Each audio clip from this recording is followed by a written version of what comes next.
Etihad Stadium, Jumat tanggal 19 September tahun 2025 dini hari.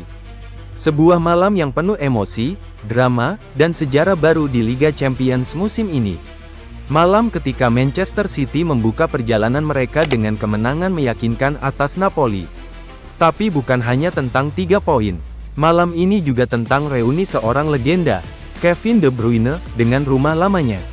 Ya, Kevin De Bruyne, pemain yang selama 1 dekade menjadi otak permainan The Citizens, kembali ke Etihad, namun kali ini, sebagai lawan. Bagi fans Manchester City, nama Kevin De Bruyne bukan sekadar pemain. Ia adalah simbol kejayaan, 422 laga, 108 gol, 177 assist, dan 19 trofi bergengsi. Semua itu ia persembahkan sejak 2015. Tapi musim panas 2025 membawa cerita berbeda.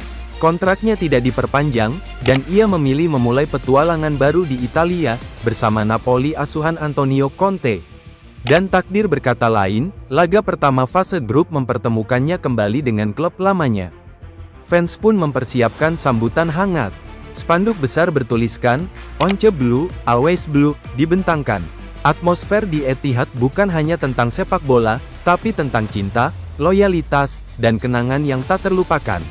Di sisi taktik, duel ini mempertemukan dua maestro berbeda filosofi.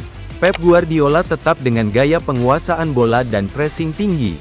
Sementara Antonio Conte membawa Napoli dengan pertahanan solid dan serangan balik cepat.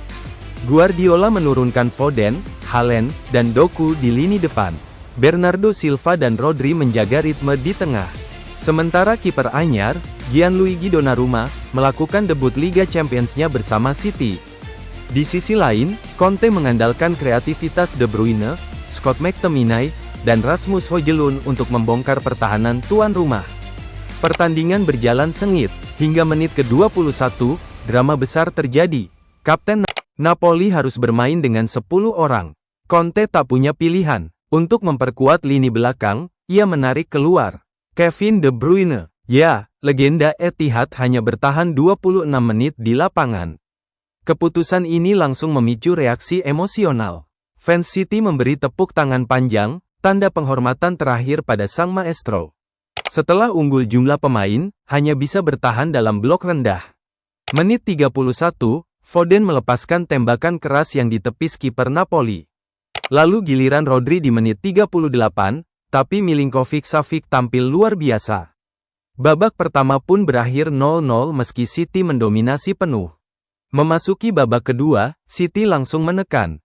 Dan akhirnya, dengan gol ini, Erling Haaland resmi menjadi pemain tercepat yang mencapai 50 gol di Liga Champions. Rekor lama pun pecah di malam bersejarah ini. Belum cukup sampai di situ, Guardiola memuji dominasi timnya. Ia menyebut meski Napoli bermain dengan 10 orang, mereka tetap menunjukkan mentalitas bertahan yang kuat. Conte di sisi lain mengakui, kartu merah di Lorenzo menghancurkan rencananya sejak awal. Bermain melawan City dengan 10 pemain, katanya, hampir mustahil. Sementara bagi Napoli, laga ini adalah pelajaran berharga tentang disiplin dan kesabaran di panggung Eropa. Dan bagi Kevin De Bruyne, ini adalah malam penuh emosi. Sambutan hangat fans, tetapi hanya 26 menit di lapangan. Sebuah reuni yang berakhir terlalu cepat. Bagaimana menurut kalian? Apakah Manchester City bisa mempertahankan gelar Liga Champions mereka musim ini? Dan apakah keputusan Conte menarik De Bruyne sudah tepat?